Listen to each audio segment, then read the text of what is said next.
Dalam konsep Hindu kita kenal dengan 4 zaman yang disebut dengan Catur Yuga. Yuga atau satu Mahayuga adalah suatu siklus perkembangan zaman yang terjadi di muka bumi yang terbagi menjadi 4 zaman.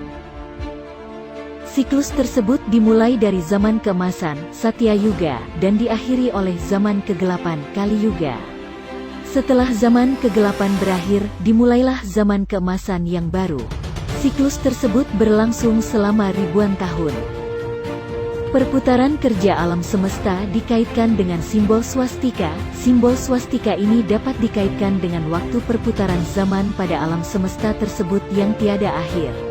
Adapun zaman tersebut secara berturut-turut berputar searah jarum jam adalah zaman Kerta Yuga atau Satya Yuga, Treta Yuga, Dwapara Yuga, dan Kali Yuga.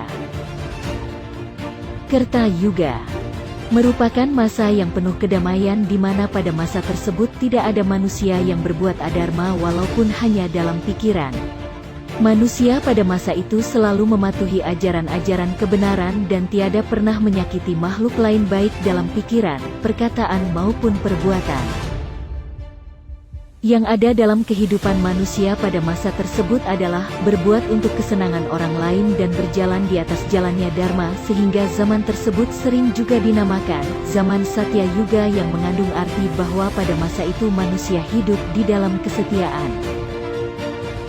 Pada masa Satya Yuga atau Kerta Yuga, kesadaran umat manusia akan Dharma, kebenaran, kebajikan, kejujuran, sangat tinggi. Budaya manusia sangat luhur. Moral manusia tidak rusak, kebenaran sangat dijunjung tinggi sebagai aturan hidup. Hampir tidak ada kejahatan dan tindakan yang melanggar aturan. Maka dari itu, zaman tersebut disebut juga zaman keemasan. Hal-hal yang diutamakan pada zaman ini, yakni dhyana atau bermeditasi, mengheningkan pikiran. Pada masa itu, pelaksanaan meditasi dan memusatkan pikiran kepada Tuhan yang paling diutamakan, dan orang yang melaksanakannya akan dipuji dan dihormati. Treta Yuga. Zaman selanjutnya disebut Treta Yuga yang merupakan masa kedua dari Catur Yuga. Pada masa Treta Yuga merupakan zaman kerohanian. Sifat-sifat kerohanian sangat jelas tampak. Agama menjadi dasar hidup. Meskipun begitu, orang-orang mulai berbuat dosa dan penjahat-penjahat mulai bermunculan. Pada masa ini pikiran manusia mulai dikotori oleh sesuatu kejahatan untuk menghancurkan manusia lainnya. Pada zaman ini, seseorang yang pandai, memiliki pengetahuan dan wawasan luas, serta ahli filsafat akan sangat dihormati. Jnana, belajar, memiliki pengetahuan pada Treta Yuga. Pada masa itu, pengetahuan yang diutamakan dan pendidikan mendapat perhatian penuh pada masa itu. Orang-orang yang pandai dan terpelajar akan diistimewakan dan sangat dihormati pada masa itu. Dwapara Yuga.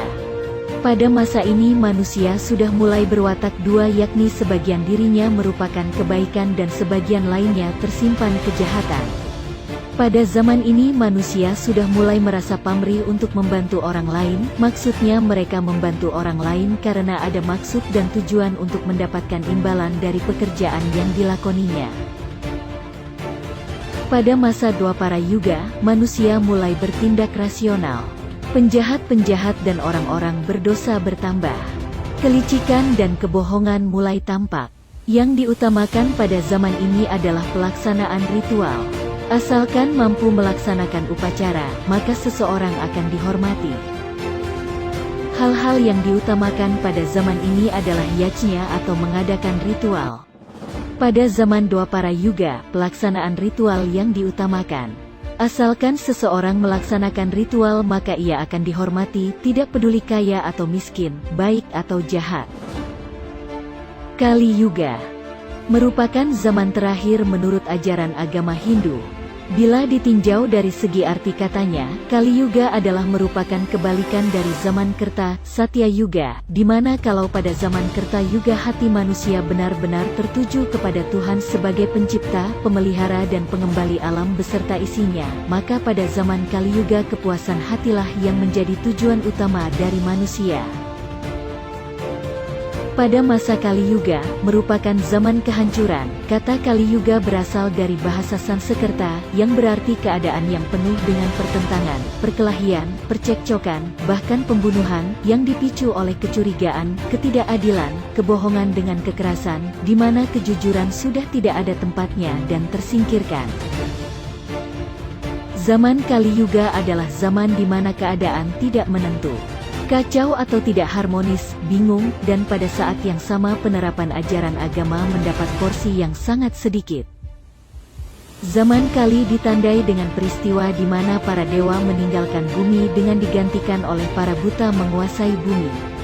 Pada saat itu dunia mengalami kerancuan, ketidakharmonisan, malapetaka dan arah yang tidak menentu. Banyak manusia mulai melupakan Tuhan. Banyak moral manusia yang rusak parah. Pada zaman Kali Yuga, uang yang paling berkuasa. Hukum dan jabatan mampu dibeli dengan uang. Pada zaman Kali Yuga, uang dan kekayaan yang paling diutamakan. Asalkan seseorang memiliki kekayaan, maka ia akan dihormati dan berkuasa. Budi pekerti tidak lagi dihiraukan, malah orang yang pandai akan menjadi bahan ejekan. Pada masa itu, dengan uang seseorang dapat membeli kehormatan. Kegiatan tipu menipu dan berbohong, malas di bidang kerohanian, banyak tidur dan tindak kekerasan, kecemasan, kesedihan, kebingungan, ketakutan dan kemiskinan merajalela.